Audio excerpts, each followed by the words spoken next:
Vítam doktora Milana Igňatoviča pri dnešnom dieli. Ďakujem. Budeme spoločne sa zaoberať snami v terapii. Prvou otázkou na vás vlastne bude, či vy pracujete so snami vo svojej praxi a ako takáto práca so snami prebieha. Áno, pracujem. Sny sú niekedy veľmi jednoduché. Povedzme, tak by som povedal, keď mám nejakého človeka, ktorý je pred dôchodkom, alebo klienta pred dôchodkom a tak ďalej, alebo na dôchodku, povedzme presnejšie. Takže najčastejšie sny sa opakujú tie, že som usníval v práci.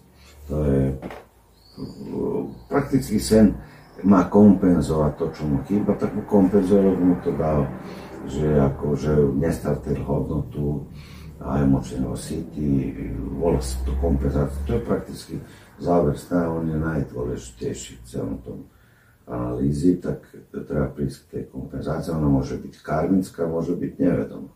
Takže nebyť dlho o tomto, ale také dve použijem a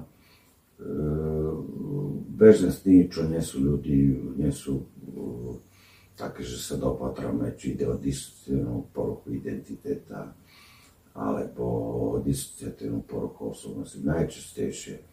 Lebo ona rozsáhla, môže ísť od neurózy až po schizofréniu. Obsahy môžu byť tu niekde podobne. A v praxi, keď pracujeme, aj povedzme nejaký sen, ktorý má karmatickú kompenzáciu depresívneho pacienta, tá kompenzácia by znela, keď sa uzdravuje, na konci vidí svetlo, ale potrebuje niekoho, kto by, aby to svetlo uvidel, doprevádzal. To je karmatická kompenzácia u depresívnych pacientov, povedzme, aj môže byť aj, keď je niekto agresivita rovná sa anxieta alebo úzkosť. Takže keď je niekto agresívny a zdá sa okolo, že agresívne, zvyčajne sa mu sníva archetypálno boje, nejaké starobilé rytierov a tak ďalej, povedzme vojny. Alebo keď je niekto veľmi poslušný, tak znovu karmatická kompenzácia ukazuje na jednu základnú vec. A to je, že sa mu sníva rebelstvo, rozeté hnutia. A to i robia v bežnom živote. Ja spomeniem len teraz Srbskú BŽT študentské demonstrácie od novembra, do toho sa kade-kto zapája, ja poznám tých ľudí a veľmi usmieval sa na to celé, poznám, lebo ich dobre poznám. Prakticky je to ich kompenzácia, tu nie je do zmenu nejakého veľkého systému, alebo neviem, niečo proti politike, ako i možno má taký podfarbenie, alebo tak potom. Ale z tých ľudí idú čisté projekcie, čisté ich vnútorné potreby, vnútorné sny, ktoré nikdy nikomu nepovedali, z archetypa tieňu, povedzme. A na Fejsu sa usmievam tak, ako sa objavujú a podporujú prakticky, či budú predčasné voľby, alebo nie, uvidíme a tak ďalej. Ale koľko sa do toho investujú. A to je to izmus, kolektívne, to vedomie, predovšetkým idú ich vnútorné frustrácie a žiadna potreba za slovo. Človek je slobodný, veľmi jednoducho sám seba tomu stačí. Ďakujem. Teraz prejdeme vlastne k téme nočných môr. Existujú nočné mory, ktoré môžu byť liečivé alebo dôležité pre osobný rast?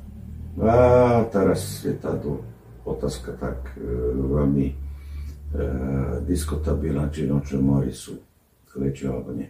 Niektorí existujú, musíme vedieť základnú vec, panické záchvaty, ktoré nastavujú do 6 rokov na základe separačnej úzkosti. U ľudí, ktorí to spustí nejaký stres. U žien,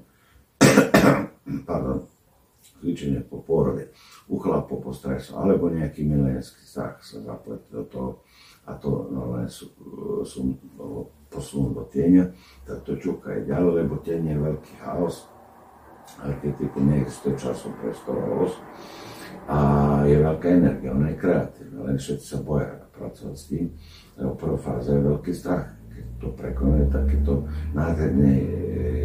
nádherný zdroj vedomosti, energie, všetkého. No a áno, nočné mori sa objavujú REM fáze, rapid eye movement. sa objavujú v tejto fáze spánku a pacient sa prebude. Áno, u posttraumatické stresové poruchy môžu byť niečo morálne súčasť z diagnostiky, okrem flashbackov, povedzme, a tak ďalej, spomienok na ten deň, keď sa tá trauma, čokoľvek auto nehľada stala, keď bola ohrozená človekova, toho klientova integrita, ako organická, povedzme, aj psychická. Takže áno, nočné mory, ale často sa mýlia, lebo panické záchvaty, cez deň sa volajú panické záchvaty, alebo ataky, akokoľvek.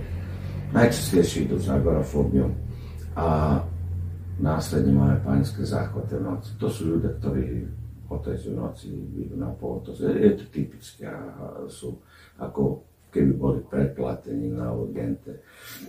To sa robí obyčajná vec, dá sa im nejaký anxiolitikum a idú.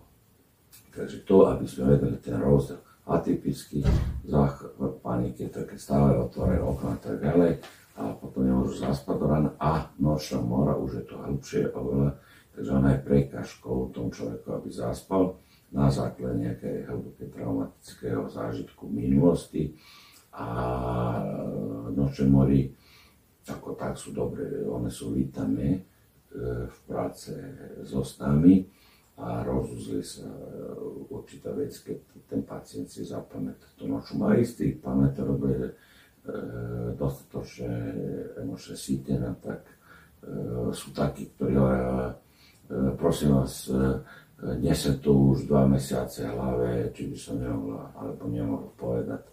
Takže tu majú aj buď ten lízis poslednú fázu sna, je tam štruktúra Junga, buď majú katarzický, že sa uvoľní to emočné napätie, alebo apokalyptický koniec, to znamená, že jednoducho to sa bude ďalej opakovať, ale dá sa pracovať aj iným, ak sme už uvedli, aby sa oslobodil ten vnútorný obsah, takže môže sa pracovať s mandálami skrz ten archetypálnu vizualizáciu duše alebo sna, povedzme, a dá sa pracovať aj to muzikoterapiou, o čom sme už hovorili.